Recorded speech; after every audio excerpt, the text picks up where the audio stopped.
gonna be reacting to Madonna on Michael Jackson, Icon on Icon by The Detail. Now, before we get into this video, scroll down and smash the like button. I'm gonna give y'all 10 seconds.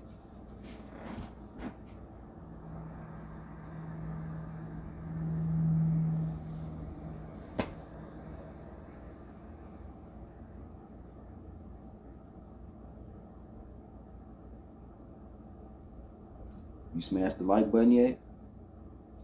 Scroll down and smash the like button.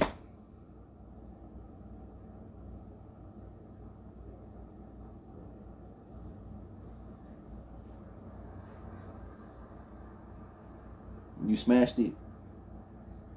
Okay, let's get to this video. Reading the press coming from America and England and Europe, they describe you as the new the female Michael Jackson. Have you read that? No, I haven't read that. Well, they have said that. I've heard some other comparisons, but that's nice. That's flattering. Not bad, is it? Mm-hmm. See what I'm saying? See what I'm saying? That was 1984. After Thriller. Even Madonna didn't say she... So quit saying other people are on Michael Jackson's level, because even Madonna didn't say that. And nobody else would either.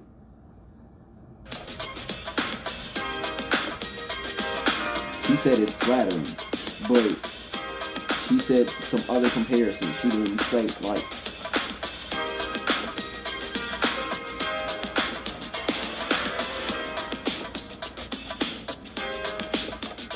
I felt good about it. You attended this with Michael Jackson, of course. Was this something you guys sat down and plotted out beforehand and said we're just going to knock everybody's socks off? No, we started working together, and I didn't have a date for the Academy Awards. A comment in itself on our culture. Absolutely. And I said, well, and Michael was like, well, who are you going to go with? And I looked at him, I said, I don't know, you want to go? And he said, yeah, that'd be great. Did he pick you up at your house? It was one of those deals? No, he didn't pick me up at my house because I was already there. I had to do a run-through of the show right before the show, so I was there ready. So he came and hung out backstage and then went out and watched the show and my performance, and then I came and sat down. So now, afterwards, after the show and everything, did you and Michael go home together? Bro. What happened? Well, no, we went to Spago. Yeah. There was a big party. We stayed there for hours and hours and hours. And then, yes, he took me home. And now what do you want to know? What happened after that? Yeah. I'm not going to tell you. Okay, right. I think we read books, though, quite frankly. We were looking at... I have tons of books on photography. Yeah. So that was... You and Michael... that sticks out in my mind. Come on, Madonna. What did you been working on? You've done a song with him for his next album. We're working on a song. Yeah. It's not... I'm a perfectionist. He's a perfectionist, and I'm glad to be working with him, just to have the experience. Yeah, he's a great musical talent. It still hasn't come out 30. But we're gonna wait and finish it, and then go. Okay, do we want to do this? Does he want to put it on his album? Is that the next musical statement I want to make? This won't be like thousands of lawyers coming in to discuss it, will it? No, actually, the business aspect has already been taken care of. This is purely a creative question right now. There's a part in the movie where you mentioned that you're attracted to emotionally crippled people. Yeah. In a way, and so I've always thought maybe Michael just sort of fits in there. Is that fair to say something like that? Well, I mean, when I said I was attracted to emotionally crippled people, I didn't name any names. I mean, the thing is, I'll be the first one to raise my hand and say I am an emotional cripple. I mean, you yourself? Absolutely. I mean, when I say emotional cripples, I mean people that are very needy in some way or another. Yeah. People that are fully evolved human beings. And no, I'm not, but I'm working on it. And I think most performers or entertainers or actors are emotionally crippled in some way or another. I think that's one of the reasons we seek out other people's approval in the business that we are. That's why we are entertainers, quote unquote. That's why we are actors playing out different roles, think most actors, performers, singers, whatever, are emotionally crippled in some way or another. But you and Michael Jackson, now you see, I would be at a loss to talk to Michael Jackson. As you're driving in the limo and all that traffic, what do you talk about with Michael Jackson? What do we talk about? Well, first I beg him not to wear sunglasses. And of course he complies. Of course. I'm stronger than he is. That's right. And then we exchange powder puffs. So you both look wonderful. We both powder our noses and we compare bank accounts. I don't know. Dynamite guy. Yeah, he's great. And he's great. Naturally, everybody was looking at the twosomes as they walked up. I know. You guys got the most recognition. Let's face it, two of the superstars of our time. Yeah. You, Michael Jackson, but as we've talked about you changing your image, are you going to change Michael Jackson's image? There has been speculation about that. I know, and I guess, you know, we've become friends and we were speaking of working together and we're not working together. What the hell do that mean? Try to change, you gonna try and change MJ's image. Change it to what? More prerogative music? Talk about sex more in his like, what the fuck? What the fuck is that supposed to mean? Change Michael Jackson. Right now, I mean, I was gonna do a song with him on his new album that's coming out. And it didn't work out. We got together and I can't help it. You can see how I am with the dancer. Yeah, because you wanted him to be more sexual and he ain't trying to do that shit. That's all it was. You wanted him to be more sexual and he ain't want to do that. I sort of have to get my hands in there and go, oh, you should do this, you should wear that, you should cut your hair, you should do, you know, and I gave him a lot of books to read and director's reels, and I wanted, because I think he's very talented, but I felt that he needed to be exposed to more things than he had been exposing himself to, so I tried to have an influence on him. I don't know if he's going to heed any of my advice. After all, he's done pretty well for himself without me, so... Would you have to be the boss in any relationship?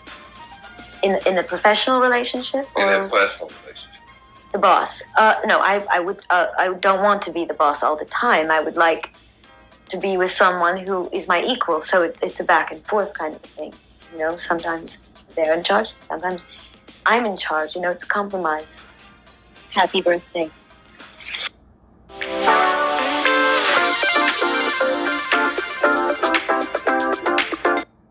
Happy birthday.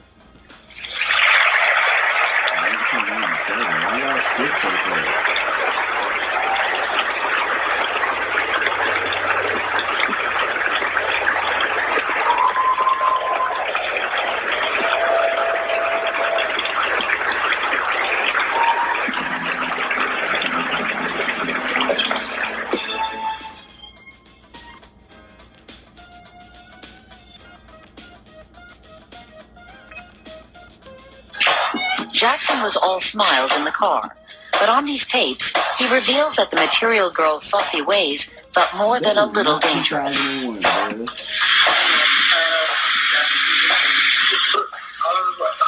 a library book of women who are tied to walls. I love thank you. Well, yes. I think she likes shock value. Madonna laid the law down. Well, we went out. I am not going to do that. Okay, that's out. We're going to the restaurant. Afterwards, we're going to a strip club. I am not going to a strip club. Where they cross guys or girls. I am not going to. Just afterwards, she wrote some mean things about a friend, and I said to the next week. Michael's tough on Madonna in the book, and he seems to be saying that the reason is that Madonna tried to drag him into a world of prurience, and maybe there was somewhat of a rivalry between them. Whether it was a true rivalry or not, Jackson does paint Madonna as envious when he talks about jealousy in Hollywood. They admire you and know you're wonderful and great, but they're jealous because they wish they were in your place, wish they were in your shoes. And M is one of them. Madonna, she's not a nice. She hasn't been kind. She's a woman, and I think that's what bothers her. Women don't scream for other women, and men are too cool to scream. Wait, what? He said women don't scream for other women, and men are too cool to scream for women. I mean, tell me he's lying, but he's really not. You feel me?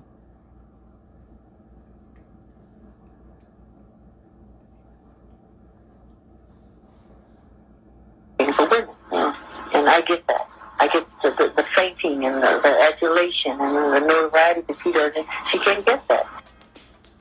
Madonna and Jackson are what you'd call showbiz pals, sharing an only in Hollywood date to the Academy Awards back in 1991. Still friends? Oh, I haven't talked to him in ages. Did you see the documentary? I didn't. I heard about it. Everybody was talking about it at one point and describing scenes to me. It just sounds horrifying. I wouldn't want to watch it. Horrifying in what way?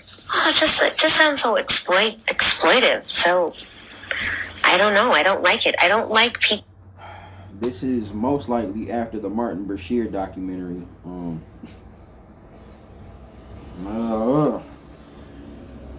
Humiliating other people like that. It doesn't seem right and fair. You said this. Publicly humiliating someone for your own gain, which is, I think, what you feel Martin Bashir may have done, will only come back to haunt you. I can assure you, all these people will be sorry. God's going to have his revenge. Michael Jackson was born in August 1958. So was I. Michael Jackson grew up in the suburbs of the Midwest. So did I. Michael Jackson had 8 brothers and sisters. So do I. Damn. When Michael Jackson was 6, he became a superstar and was perhaps the world's most beloved child. When I was 6, my mother died. I think he got the shorter end of the stick. I never had a mother, but he never had a childhood. And when you never get to have something, you become obsessed by it. I spent my childhood searching for my mother figures. Sometimes I was successful. But how do you recreate your childhood when you are under the magnifying glass of the world for your entire life? There is no question that Michael Jackson was one of the greatest talents the world has ever known.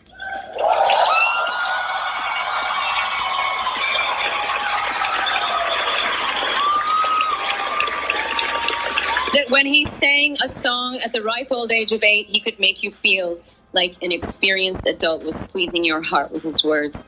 That the way he moved had the elegance of Fred Astaire and packed the punch of Muhammad Ali. That his music had an extra layer of inexplicable magic that didn't just make you want to dance, but actually made you believe that you could fly, dare to dream, be anything that you wanted to be. Because that is what heroes do, and Michael Jackson was a hero. I like how she never talked down on him. When you take me by the hand, I feel better again. Oh, I feel better now.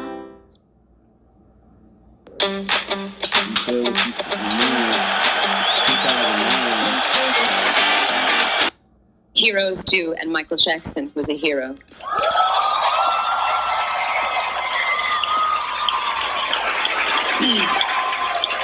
He performed in soccer stadiums around the world. He sold hundreds of millions of records. He dined with prime ministers and presidents.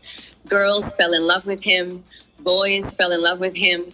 Everyone wanted to dance like him. He seemed otherworldly, but he was also a human being. Like most performers, he was shy and plagued with insecurities. I can't say we were great friends, but in 1991, I decided I wanted to try and get to know him better. I asked him out to dinner. I said, "My treat, I'll drive, just you and me." He agreed and showed up to my house without any bodyguards. We drove to the restaurant in my car. It was dark out, but he was still wearing sunglasses. I said, "Michael, I feel like I'm talking to a limousine. Do you think you could take off those glasses so I can see your eyes?" He paused for a moment. Then he tossed the glasses out the window, looked at me with a wink and a smile and said, "Can you see me now? Is that better?" Smooth In that moment, nigga, I could see both his vulnerability and his charm. Smooth ass nigga. She said he tossed him out the window and said, "Can you see me now?" That was a smooth ass move, boy.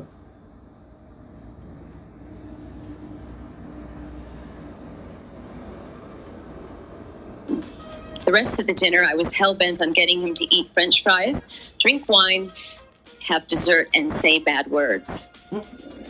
Things he never seemed to allow himself to do. Later, we went back to my house to watch a movie, and we sat on the couch like two kids, and somewhere in the middle of the film, his hand snuck over and held mine. It felt like he was looking for a friend more than a romance, and I was happy to oblige him. And in that moment, he didn't feel like a superstar. He felt like a human being.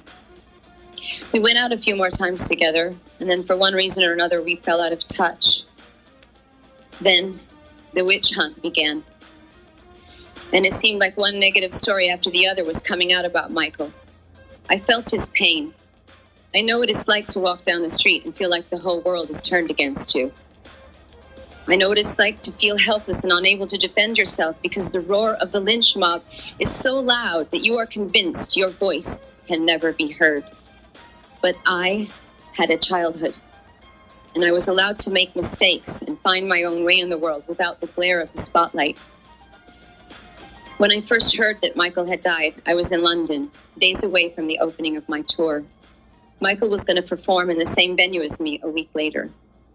All I could think about in that moment was I had abandoned him, that we had abandoned him, that we had allowed this magnificent creature that once set the world on fire to somehow slip through the cracks. While he was trying to build a family and rebuild his career, we were all busy passing judgment. Most of us had turned our backs on him. In a desperate attempt to hold on to his memory, I went on the internet to watch old clips of him dancing and singing on TV and on stage. And I thought, my God, he was so unique, so original, so rare. And there will never be anyone like him again. He was a king.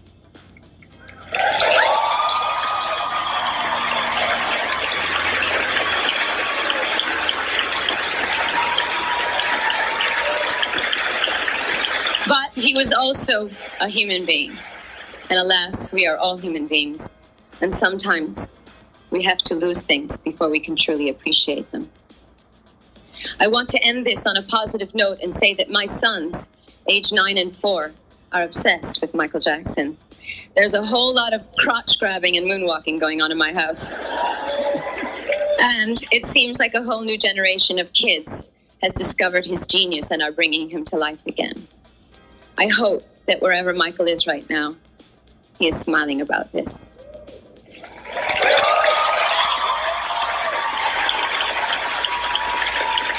Yes, Michael Jackson was a human being, but damn it, he was a king. Long live the king. How important was it for you to be here to honor Michael?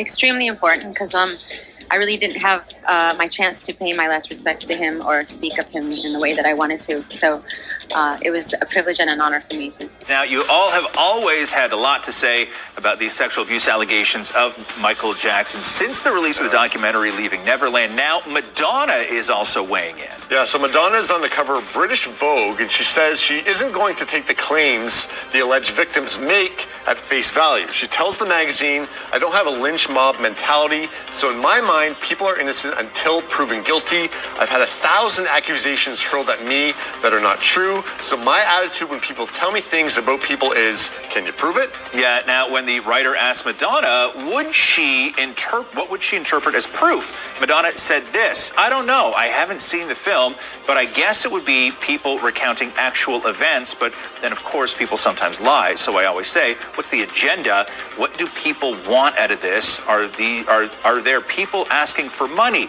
Is there some kind of extortion thing happening? I would take all of those things into consideration."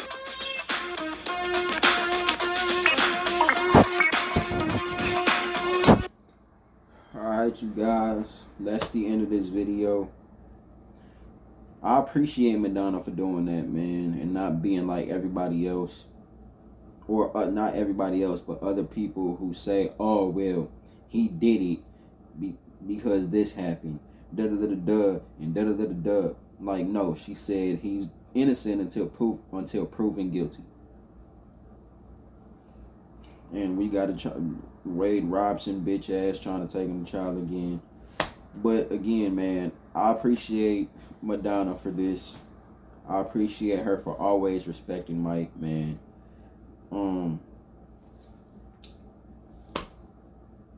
Yeah, man, I just appreciate her a lot. Even though they didn't have a close bond, they still had a bond. A semi-close bond. So I appreciate her for that, man. Again, y'all, scroll down and smash that mother flipping like button. Smash that subscribe button.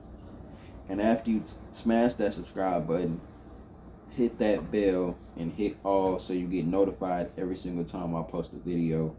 I'll see you guys in the next video. I'm out. Peace.